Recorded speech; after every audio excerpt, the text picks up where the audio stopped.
Voices serves as the megaphone for individuals who have endured transformational change.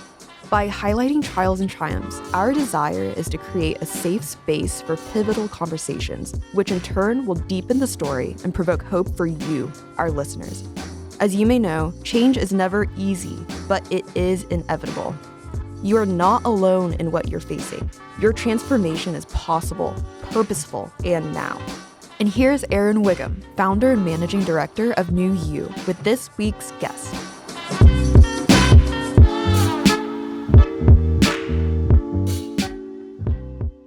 Welcome to another edition of New Voices. My name is Aaron Wiggum, and I am your host. I also am the managing director and founder of New You. New You is a way for individuals to imagine, discover, and actualize a 2.0 version of yourself. Today, we're in for a treat. I have a long time friend and colleague here with us, and we did some amazing work in Pittsburgh together. And I thought it would be a great treat for our audience to get to meet this guy. He is known by everybody in Pittsburgh. He is the pseudo mayor of what they call the Monongahela Valley, the Mon Valley. And if you are in the Mon Valley, or if you are somewhere in Pittsburgh and you don't know him, I don't know who you are, right?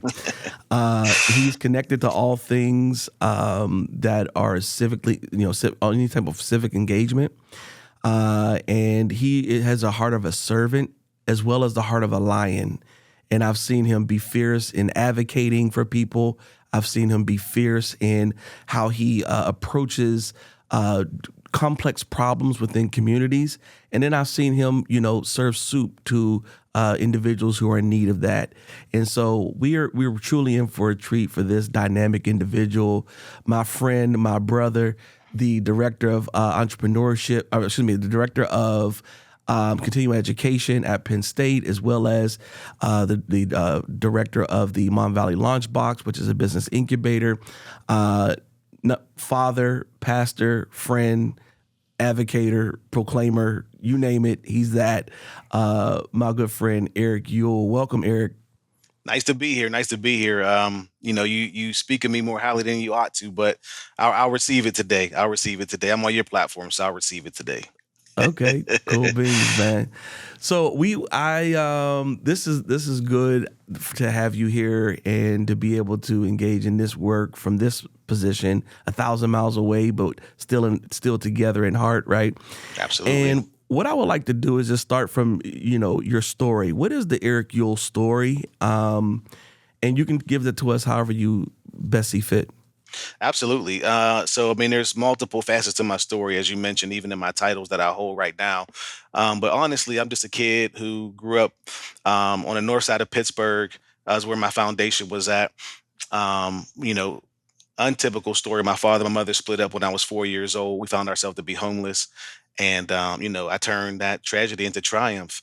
As much as my father and my mother weren't able to maintain a relationship, the one thing that kept them together was me, in respect to, being able to parent me. So, that was a blessing that even though they weren't able to cohabitate and to be together as husband and wife or just boyfriend and girlfriend, they came together, and I was the common denominator that kept them pushing me forward. So the foundation, even though it was shaky, was still strong. And I turned again that tragedy into triumph through, struggling through high school, graduating college with almost honors, and just turning all of those things around from athletics to church, and now into my career. So, my story really is one of pivots, turns, twists, triumph, failure, all of those things wrapped up into, what I see as a beautiful picture. Okay. Very good. And so you're coming up, at what point did you move from the north side to the Mon Valley? So when I was 4, like I said, my mother and my father found themselves in a position to where they just couldn't be together. And my father didn't kick us out. My mother decided to leave. But in that decision, she didn't have anywhere to go. So when I was 4 years old, we moved to a place called Duquesne, which is about 10, 15 minutes outside of the city of Pittsburgh. And we moved in with my cousin, and we slept on her couch. My family was split because my sister was going to school in another community called Belsuver. And so my sister stayed with my aunt, and my mom and I moved to Duquesne when I was 4. We were united around 6. When I was around 6 years old, my sister came back to live with us when she was entering into high school.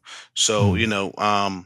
yeah, that's how we got to Duquesne. And, it turned out to be very purposeful. I didn't Mhm. know it. Of course, at 4 years, I didn't know that, but it turned out to be very purposeful and really drives me today, where I set those roots in that. Yeah, that's good.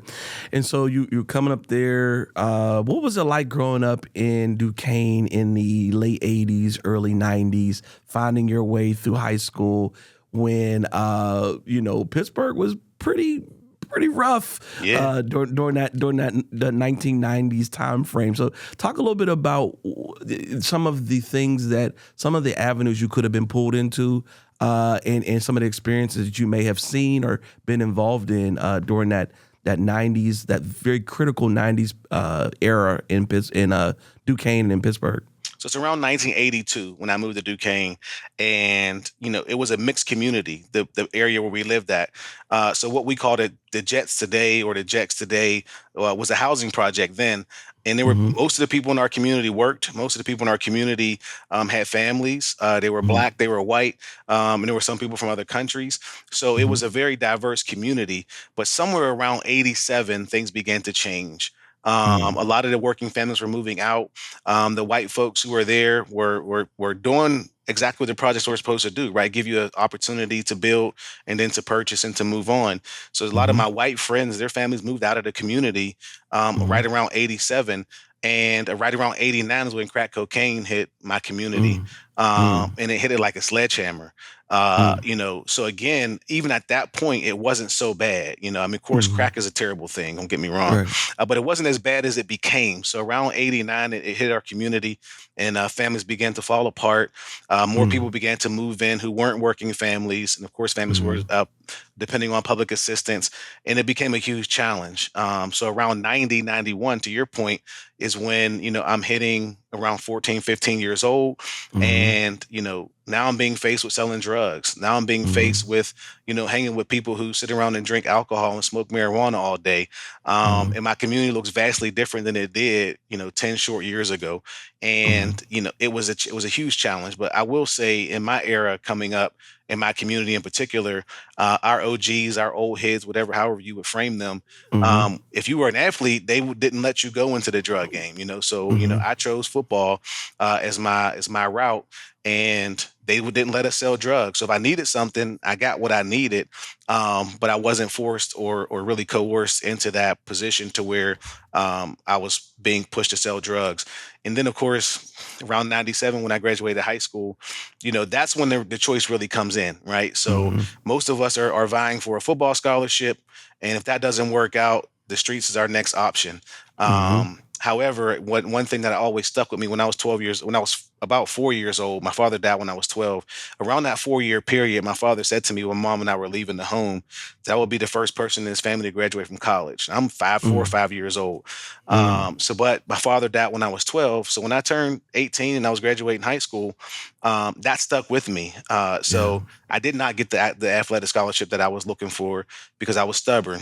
I had opportunity to Mm-hmm. go to a couple colleges. Virginia State offered me a full scholarship to play football, but they were Mm-hmm. Division II. And Mm-hmm. every high school athlete's dream is to play Division Division One One. football. That's So, it. uh, Yeah. so I chose Youngstown State Yeah. without a scholarship.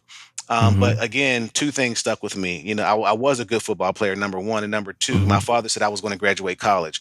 So those two things led me to not take the road to sell drugs, even though I didn't obtain the athletic scholarship that I was vying for. So Mm-hmm. the rest, I'm sure we'll get into it, but that's kind of where that fork was in the road. When I Yeah. graduated high school, and unfortunately, several of my friends chose the opposite route. Right. Had some very rough times in their early adulthood, and Mm-hmm. are still feeling the ramifications of that now. Over 20 years, 30 years later, still feeling the ramifications of that choice, that fork in the road that we Right. were forced to make at 18 years old. As a, as Yeah. a 46-year-old male now, I look at it like, how in the world do we expect an 18-year-old person, Yeah. whether affluent or poor, whatever your Mm-hmm. situation, to make a decision that really Right. is going to be the path you choose for the rest of your life? Yeah. No, that's big, man. I'm gonna give you a moment here to pop your collar and brag a little bit about your football team in high school, who was legendary. So go ahead and pop your collar about the Dukes and what they did and how amazing they were for a minute for our people. Well, starting actually the football history in Duquesne is legendary, like you mentioned, but it really hit the peak in 1993. So all throughout the 80s, there was no state championship, and then right around 90, they developed a state championship. In 1993, our football team went undefeated. Went all the way to the state championship. Shut down many legendary athletes who had big names who came into our stadium, or we went into their stadium, and we embarrassed a lot of people. So our football team in that respect was awesome, and then that carried on. Throughout the 90s, the 2000s, up until about 2003, we were either in the conversation for the state championship or on our way to the state championship. So, again, when you look at the athletes that came out of there, you're excited, but you're also sad because, there was a whole lot of untapped potential that died on that football field, and that's one of the biggest things that, I take away from that is there was so much untapped potential. And now we celebrate our 30-year anniversary of winning that state championship. And we were the only team in 1993 to win a state championship in Duquesne's history, because around 2005, the state shut our high school down. So the history that could have been made was prematurely shut down due to a lot of extenuating factors. Finances in our community. We have a low income community. Academic standards were not being met.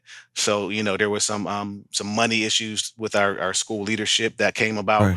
But all of that untapped potential. But that team, that we had there, people look at those teams and think that there's nothing that good came out of it. But I can name, on both hands and probably both feet, the amount of degrees that came out of that, right? The amount of people who did obtain Division I scholarships, the people who have MBAs who are now, high-ranking officials in their companies all over the country, but that's not the history that we tell. You know what I mean? Right. The history that we tell is the ones who, passed away untimely deaths, the ones who got hooked on drugs. Those are the things that we talk about. We don't even talk about those success stories because it's not sensational, right? We sensationalize the poverty. We don't want to praise those people who are able to go on and do great things. But yeah, absolutely, I will pop my collar because I was only a freshman, on that team, and we did some amazing things. Just one note for your listeners is that we still hold the record for the most points scored by a single team in Three River Stadium, which no longer exists. So that record will go down forever. So nice. And isn't there a documentary or something on you guys, or some type of story that was told? Well, there were several stories that were written. Unfortunately, the one that gains the most is the amount of people who passed away and who were caught in the drug game. So there was a whole expose pretty much done on the people who fell to the streets, because again, that's what sells newspapers and sells magazines. So I see. But yeah, so that was done on that at that point. And there's been people who reached out to us since. But if I be honest with you, actually just 3 years ago, there was a man from the New York Times that reached out to me, and I gathered some of our team together. And people are gun shy. They don't want to be able to tell that story because we don't know what route he's going to go in, Where he's going to go, yeah. And I asked him flat out, I said, what is it, that story that you want to tell? I want to tell the whole story. I said, well, if you're going to focus on those negative things, then, the guys don't want to talk to you. And, he went away. He still reaches out to me to the day, to be honest with you. His name was Tao. He's a good guy, but, people are just gun shy to be able to put that out there because, our trauma is our trauma, and as much as it sells newspapers, it's still somebody's trauma. Well, yeah, and you're telling these stories. These are our friends. These are the people. I spent the night I slept on his floor. Like this isn't a game to me. That's my reality. And if I don't want to relive it, then I shouldn't have to. And they're not bad people, Aaron. And that's the thing. Right. A lot of people think because people make bad choices, bad decisions. Yeah. At 18, 19, and 20, which we all made bad decisions. Some of us maybe not ended up where some people ended up, but we all make bad decisions. But to be I guess painted by one bad decision that you may have made in your life is unfair. It's unfair. Yeah. No, that's good. So let's go a little bit farther. You get through college. When you came out, you got married in college, or you got married after college? Got married my senior year in college. Senior year of college, right? And then so here comes wife. Here comes baby. Here comes wife. You have a degree, and How was it for Eric the man navigating? Now your father's voice is no longer in your life, and you have your mother, you have your sister, but you're navigating. You have the streets that are always the streets. You have this call to ministry, correct? And you don't quite know, and you're still navigating who you are, right? With all of this responsibility.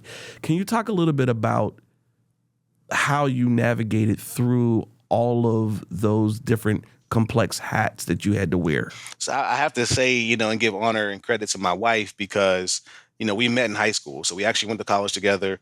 We got married, and then my son came our senior year. So my senior year alone was one of the most growing opportunities in my life. So my senior year, I had a child, I had a wife, I had 20 credit hours of school. I had a full-time job and an internship, so That's the Eric I know right there. That's hey y'all, he still does this today, by the way. So I'm juggling all of those things, but the most beautiful part about all of this is that, and something that I can't not say is that my sophomore year in college, I got suspended for a semester because my grades weren't what I needed them to be. And at that point was the second fork in the road that I met. Now I am a man, 20 years old. And the fork was go home, which is only 2 hours away, or stay in Youngstown and work where we went to school at. And my wife, who was an RA at the time, decided that she was quitting her job so we could move into an apartment because she knew if I went home, I wasn't coming back. Right. So, that part right there, that fork right there is really where the man in me really had to man up, because at that point, I ain't getting no financial aid. I ain't getting no refunds, all the things that we live on in college. So I had to go out and get another full-time job. So now I'm working 60, 70 hours a week, full-time and part-time job to maintain this one-room apartment that we lived in. We had a shower and a bed. That's all we had in our first apartment. Wow. And, that's when the man was made. But now, to your point, when I graduated from college, now I have this degree that everybody says once you get it, you're going to make money, your life's going to be good, and I can't find a job. You know what I mean? The first month after graduation, I stayed on my friend's couch in the frat house, and my wife lived with her parents with my son because I couldn't quit the job that I had to go home and not have no job with a wife and a child. So that first month we spent separated, only seeing each other on weekends. And my son at this point is only a little over a year old. So, that's pivotal time in his life. So, at that point, though, we had already experienced the one-room apartment. We already experienced the ramen noodles and the, the canned vegetables. That was already our life. So, moving into that as our first house that we moved into post-college, we had a chair and a microwave. That's what we in our beds. That's all we had. That's all we can bring with us from Youngstown. But, again, I learned budgeting. That was one of the biggest things. I had to learn how to manage a paycheck that wasn't big. I had to learn how to manage bills for the first time. She's not working and I'm paying bills by myself. Vehicle, my first car, my mother didn't buy my first car. I bought my own first car. So I'm managing all of these things. I'm working at a company, a Fortune 500 company, Enterprise Rent-A-Car.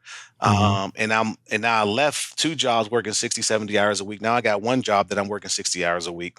So that piece right there, was the biggest thing. But the biggest challenge in that transition, Aaron, was we moved 5 minutes from my old neighborhood. So now, E is home, and they remember the E from 5 years ago. Not this E that got a wife and a child and a degree and some understanding. So, the pull to go back into that. And one of the at that point in that house that we lived in, my best friend was being released from prison. And he called me every day. Every day my phone bill was super high. I'm taking these collect phone calls every day. And I had convinced him to come home and work at McDonald's and to build his life back. But 1 month before he was released from prison, he stopped calling me. And I didn't know why. However, the streets had started calling him again. So instead of me picking him up, which was the plan, he got picked up by the homies from the block. And he only lived 12 months, post release, because he robbed somebody. And of course, before he went to prison, back in the day, you rob somebody, you fought, they got their money back or they didn't. Now you rob somebody, it's over. It's over. So that piece right there, I experienced immediate pain, not even a year out. My son is, again, he's 2.5 now. My best friend is dead. One of my best friends is dead. And that piece was a wake up call for me. But what it showed me is what you alluded to already, is that there was work to be done. Mm-hmm. And I did have purpose in being here. So Mm-hmm. that pushed me into, not at the time I didn't know it, but it was pushing me into ministry because I didn't want to see my friends die, Mm-hmm. and many of them who, again, didn't have the choices or opportunities that I had were doing the best they could with what they had. Yeah. We look at drug dealers and we see fancy cars and we see, jewelry and all of those things. But the average drug dealer looks just like me and you, stressed Right. out, going to work Right. every day and trying to pay his or her bills. Don't Right. make it right. Don't make the drug trade any more palatable, but it's the truth. Mm-hmm. Yeah. So when you get to this place in your life, you have these different hats that you're wearing. And here's the thing, I know you personally, so I know the amount of responsibility that you take on with your family, with your community, with whatever you put with your church, right? Like you take the seat of responsibility. And what I want, two things. One, you take this seat of responsibility. What do you think is the reason for that? What do you think in you makes you own this responsibility or stand up for this responsibility that you do take on? The other question I want to ask you around that is, how do you fortify yourself when you have the weight of all these different plates that you are juggling at the same time? How do you fortify yourself and replenish yourself and reassure yourself? So one, what makes you take this on, and then two, how do you remain solvent in taking it on over time? So the first question that you asked in respect to, how did I get here, right, to this place Mm-hmm. of bearing that responsibility and accepting it. Mm-hmm. My high school football coach, I didn't mention at this point, but you talked about my father's voice not being there. My high school football Mm-hmm. coach became a male voice that was one that I valued. Mm-hmm. And I remember a conversation that we had when I was in 11th grade. He said, "Well, what you going to do when you get out, Ewell?" I said, "Well, I want to go to school and be a counselor or a Mm-hmm. psychologist," because that's what he was. And I said, "I Mm-hmm. want to come back and coach football like you did." He said, "You're going to be greater than me."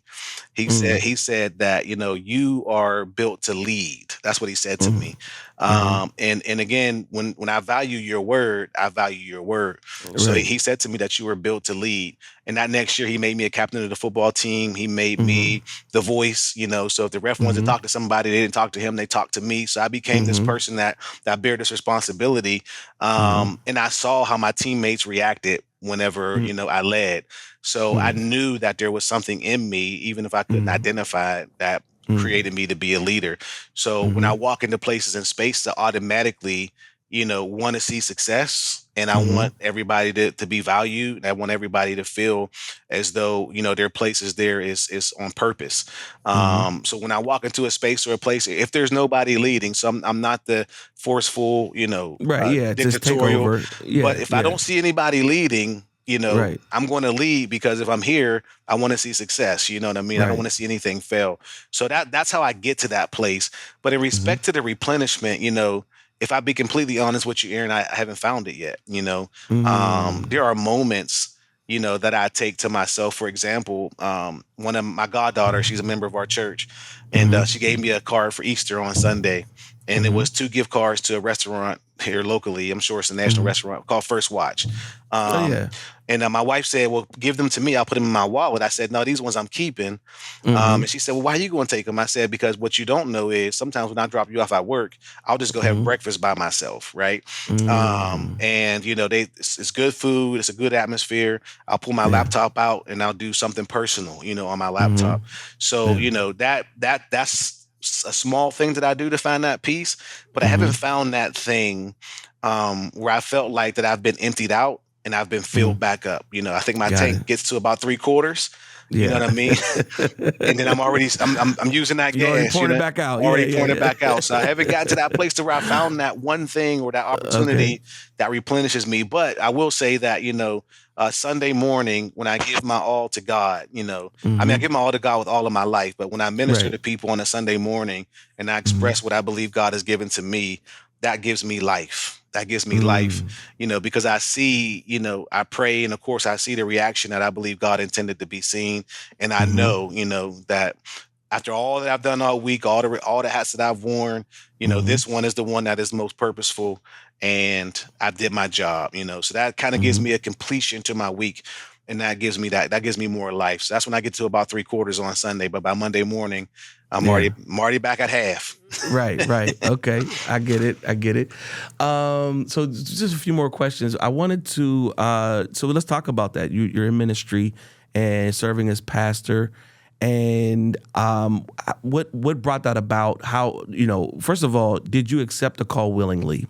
And then what brought that about? Like how did your experience in accepting it happen? So I accept the call unknowingly. Unknowingly, okay. So, That sounds familiar.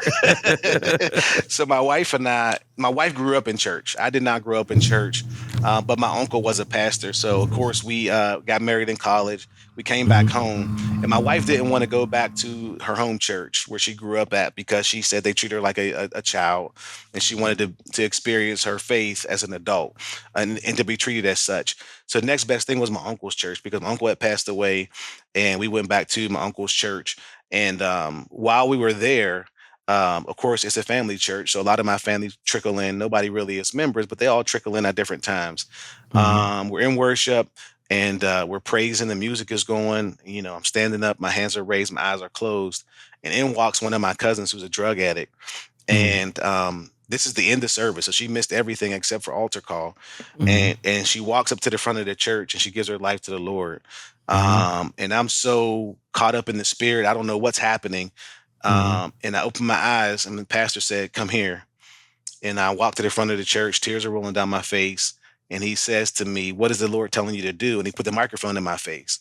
And before I could think, the word preach came out of my mouth. Mhm. And immediately, even as I'm speaking it, I'm like, what did I just say? What am I saying? Mhm. Like, what's going on here? It's one of those moments when people Yeah. talk about the Holy Like Spirit, out of body. Yeah. and Mhm. I'm here, and the next Yeah. week he had me in the pulpit in training.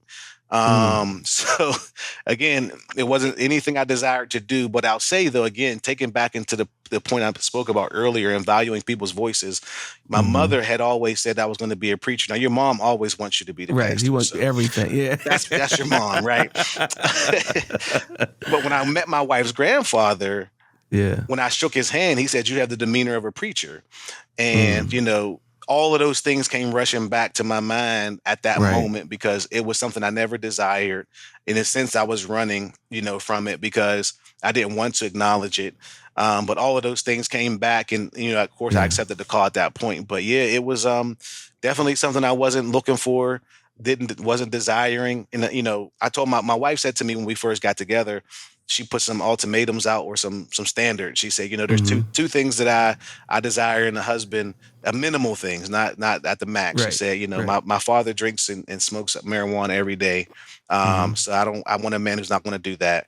And she said, I Mhm. also want a man that's going to go to church with me. So I was really just fulfilling that requirement, Mm. in the beginning of going to church, because that's what she was a deal breaker for her. She said, I need my Right. husband to go to church with me because I don't want my sons or my kids or daughters to feel like, they don't have to go to church because dad doesn't, Right. which was respectable. So I said, Right. that's no problem. So, that's my primary reason for going to church, was to make sure, I was fulfilling that request that she made very early in our relationship.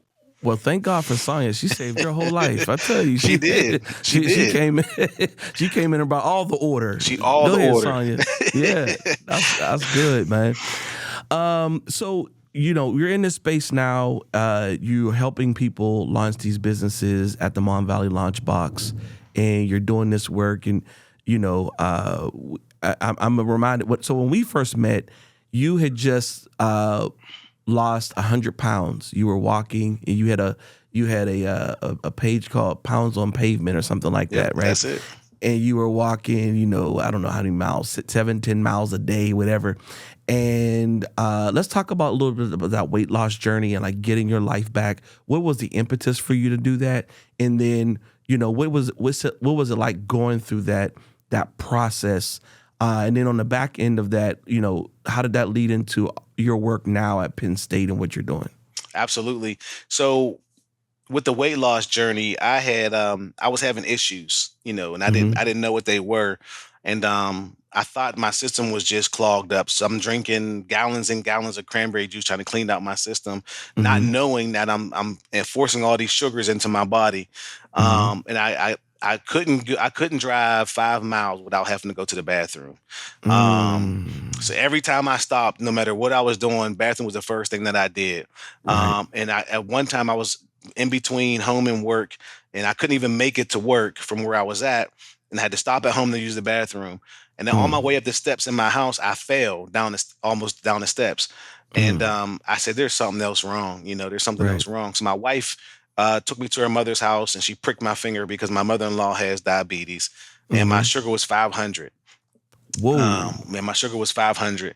And immediately I went to the doctors, and then, the doctor said to me, insulin, said to me, metformin pills. Right. And, Right. I didn't say this yet, but I don't like medicine. If Right. I'd rather take a nap than take an aspirin. Um, so, I don't want to take medicine. So I asked the doctor in the appointment, I said, now, if I don't want to take medicine, what do I have to do? Mm-hmm. And she said to me, well, the first thing you need to do is lose 50 pounds, Mm-hmm. and you won't have to take insulin. And I said, done deal. And she said, and we'll check you back at that point. And if you don't need to take the pills, so she'll take the pills between now and then, come back and see me in 6 months. If you lose 50 pounds, we'll keep you on the pills. So I followed that, so I got Mm-hmm. out that next day, and I walked until my feet hurt, Mm. and I just kept walking. I kept walking until eventually, at that first appointment, I was down 65 pounds. Mm. Um, and she said, "Guess what? Your A1C is low enough now. You don't even have to take pills."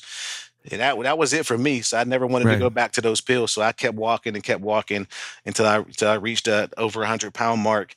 And it was inspiring people. So one of the things I would do on my walk is I would just snap a picture and just Mm-hmm. post how many miles I walked that day. Mm-hmm. And it caught on like wildfire. I mean, people were Yeah. loving it. And then there was another group that I joined called Map My Run, and Mm-hmm.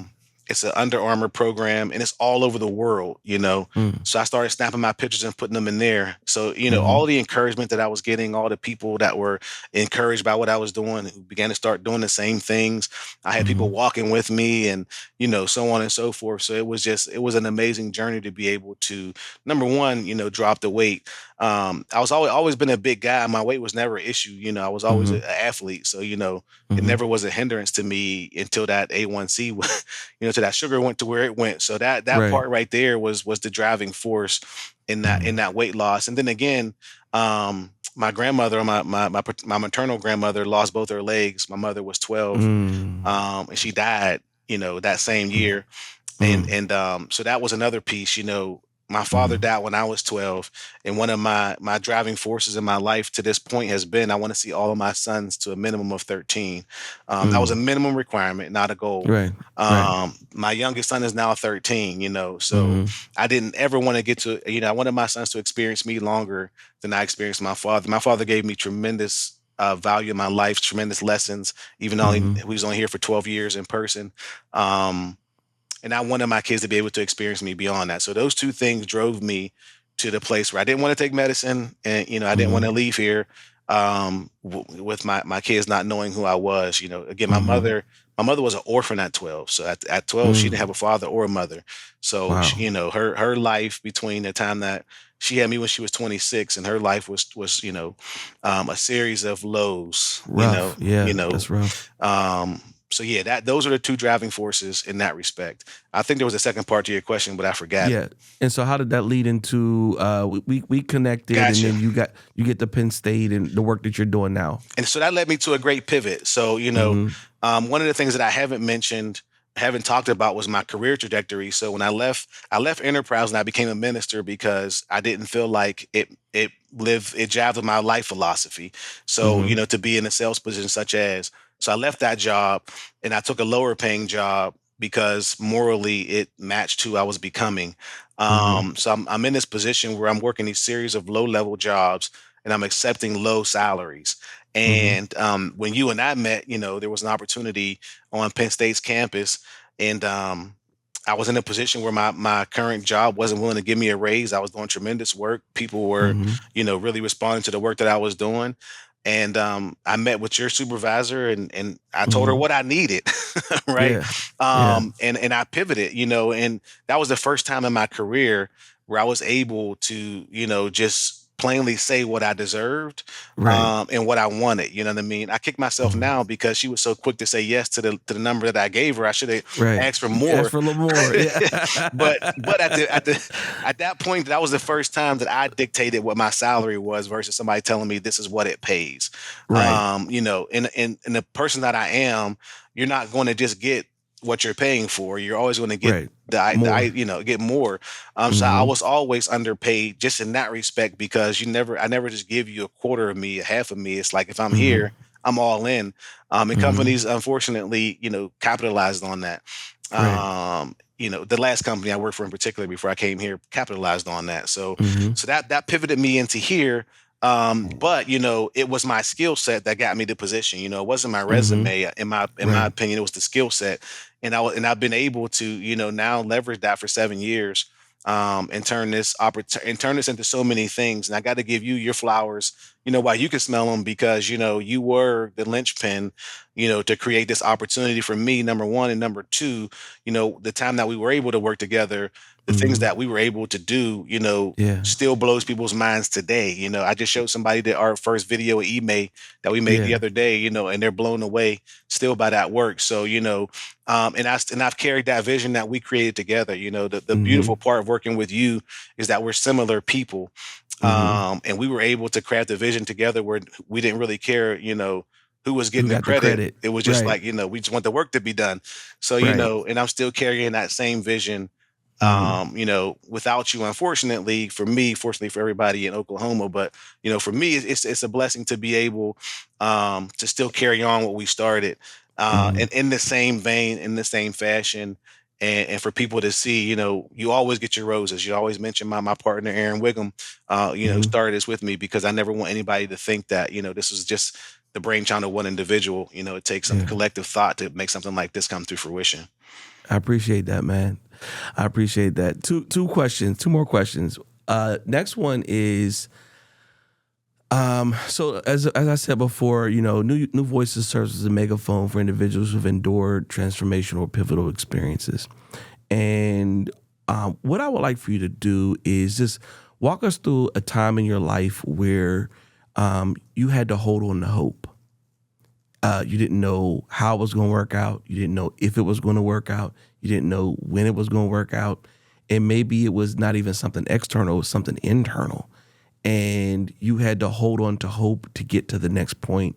Does any story come to mind or anything that you could share with us? So, as I spoke about my transition into ministry, and Mm-hmm. transition away from the enterprise rent a car where I was working, I Mm-hmm. quit enterprise essentially without a plan. Mm-hmm. I just came, it was pulling on me and tugging on me. And I had an opportunity at a bank, that I was working on, but it wasn't quite there yet.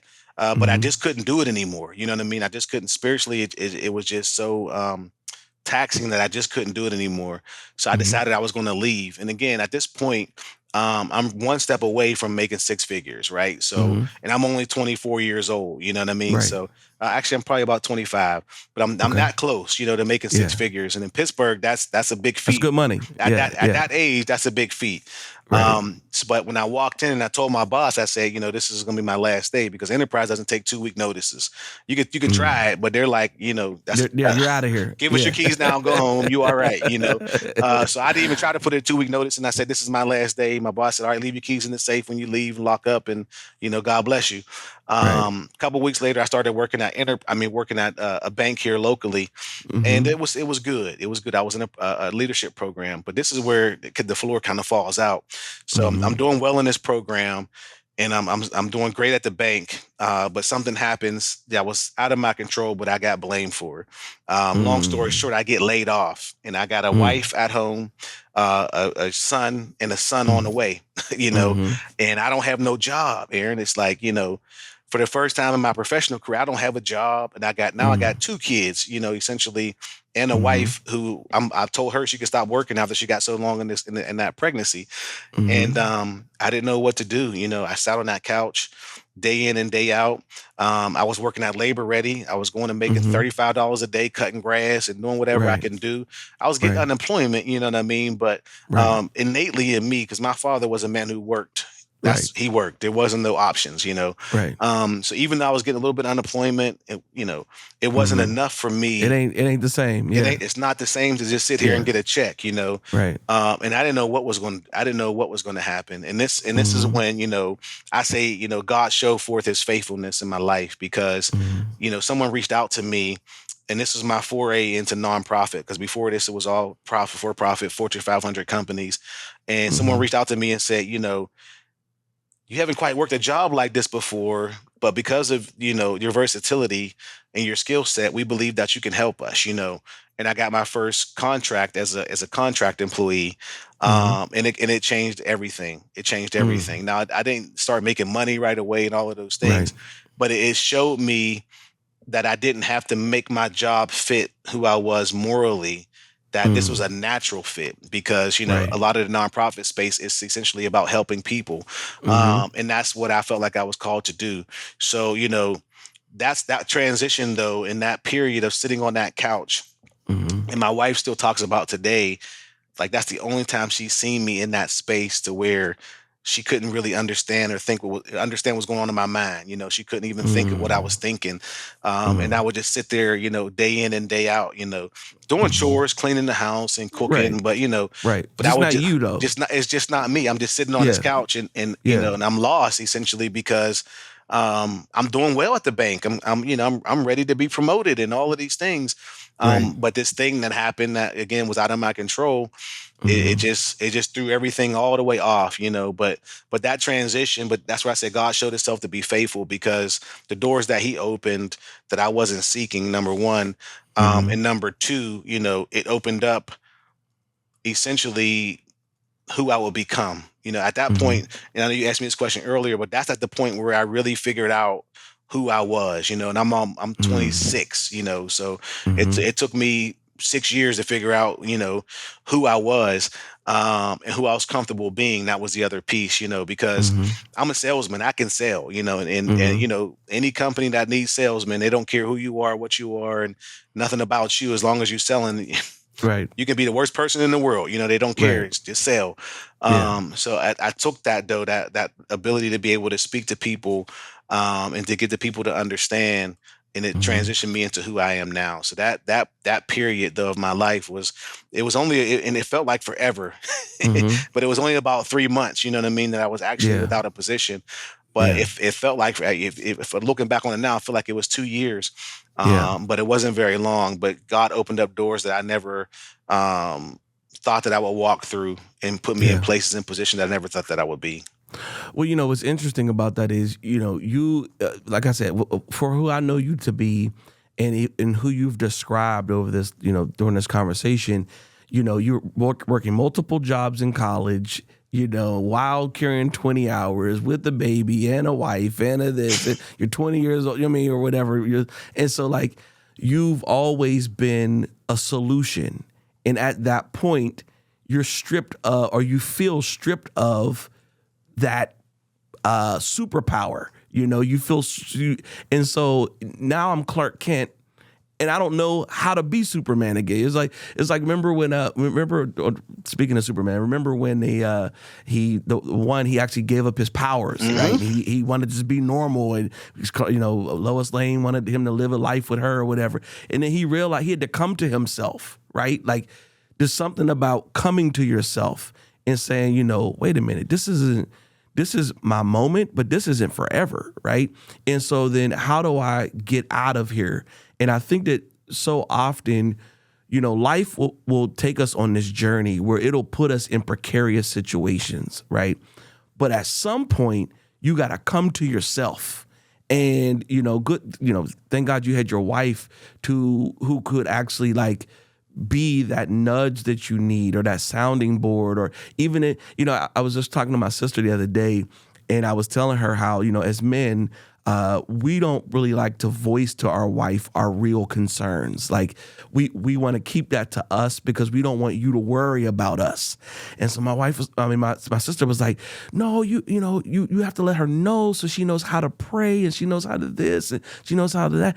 And I'm like, yeah, that's all fine and good, but as a man, we don't process it that way. We're problem solvers. So we're taking this weight off of you by not informing you, not sharing it with you. So now it's your weight and my weight, right? And so I guess I'm speaking in generalities, but that's how I process things, right? No, and I know a lot of I do too. Yeah. And so at this point, you feel like you can't meet the needs of your family. I can't be the superhero that I've always been. You set up the trip. You're like the patriarch of the family. I know your nephews look to you as uncle, and if they ever got in the jam, they call him uncle. Hey, uncle, I need whatever, right? And so when you've been that person, and now you don't feel like you can be that person, it's like, well, who am I, right? And where is my true value? And how do I redefine, or how do I define and refine myself so I can redefine myself, right? And that becomes a process for people. Thank goodness yours was as simple as finding the next job that was meaningful, right? But some people go through this law for 6 months or 6 years, or some of them are still in there 20 years later, right? And so I really thank you for sharing that, though, that bit of vulnerability. Because a lot of times it's in those moments that we find out who we really are. And we I had a good friend. I told him he was caught up in some foolishness, and I said, that's the part that scares me most about where you are right now is that you haven't hit rock bottom yet. That's the truth. He said, why do you say that? I said, when you hit rock bottom, you'll bounce back. But you haven't hit rock bottom yet, and I don't know how far your floor is, and I don't want that to begin into suicidal thoughts or whatever else that. And so he ended up turning it around. Everything's good with him now, but I was very troubled about the path that he was on, because that dark place, that dark time, that time that you're trying to navigate pivotal things and you're vulnerable, it can be very fragile for a lot of people, especially the ones who love you most. Well, what's wild about that, Aaron, is that the day I was laid off, my wife had gotten the news that she was accepted into a master's program. And I'm sitting at the bus stop having got this information from her that she got accepted. And I got to go home and tell her I've been laid off from my job. Yeah, she's on a high, you're on a low. And I came home and I didn't even say anything until I was supposed to be on my way to work the next morning. But she knew that there was something wrong because I still wasn't myself, even in the midst of that news. So, again, not wanting to tell her, you know what I mean? Because I don't want her to feel like she has to carry that burden. And my wife, when I got laid off, she was like, I got a job. We cool. You know what I mean? You'll get your unemployment. We're going to be all right. But to me, it's like, we're not going to be all right because, and to your point though, Aaron, I'm out here working labor ready and I'm cutting grass, and I'm not being used to the fullness of my capabilities. You know what I mean? Yeah. And I'm just it was like, I take nothing away from anybody who cuts grass because it's just not my thing. You know what I mean? Right. But I was in this place, in this space where, here's my value to them right now, to your point. And it's just like, it wasn't okay for me that, the most of me was not being used in this moment. You know what I mean? Right. Because that's just not who I am. If I'm in a space, I need to add value. You know what I mean? Like I have a need and a desire to add value to any space that I walk into. And if I'm not adding value, if I'm just what am I here for? What am I here for? If I'm another widget, I don't want to be another widget. You know what I mean? I need to be the linchpin. You know what I mean? I need to be the thing that there's a real reason why you're here. So that part for me was just. And like you said, it was a short period of time and I had ministry, my son was growing, I'm at home, I spent 5 years away from my mother and my sister and my nieces and my nephews. So I'm at home. I got everything that I essentially need, except for that part that somewhat completes you. You know what I mean? That part that says, you know what, all right, that you're able to pour out. What's the value of a pitcher if it can't pour? If it can't pour. Yeah, that's right. That's right. All right. So last question here. What's a call to action for our listeners? And then last, can you give them your handles or how they can best reach you? So a call to action is, be authentically you and be okay being authentically you. Mm-hmm. Again, there's a passage in the Bible that says, if they don't accept you, dust your feet off and move on. Mm-hmm. Yeah. Don't value a place more than you value yourself. Mm. Because the issue is that place becomes, you become more living for that place than you do for yourself. Right. So never value the place, always have more value in yourself. And if people don't see the value in you, that's their loss. You know what I mean? Mm. Mm. And if you don't add value, then there's no reason for you to be there anyway. You know what I mean? Right. Number Right. one. And then also the other piece is money is never the end all be all. You know what I mean? Mm-hmm. As much as I was underpaid in a few of my jobs, those jobs I was at the highest level of value, even though Mm-hmm. one company just couldn't pay me. It wasn't a matter Mm-hmm. of we don't value it enough to pay you. But I was in that space where I was adding the most value that I could add, and it made Yeah. a difference. You know what I mean? So make a difference before you make money. That's the biggest That's issue. good. Yeah. So in terms of being able to find me, I mean, I'm not on Twitter or X, whatever you want to call it these days. Mm-hmm. I'm on LinkedIn just by Eric Ewell, Mm-hmm. Facebook by Eric Ewell.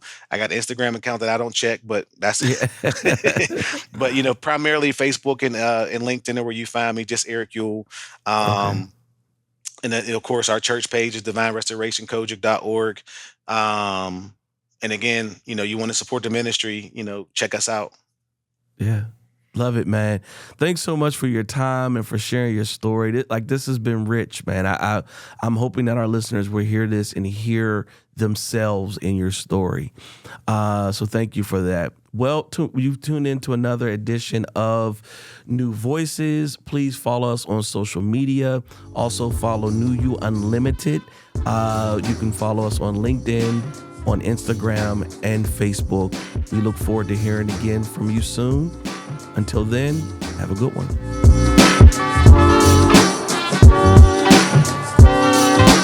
Thank you for listening to this episode of New Voices.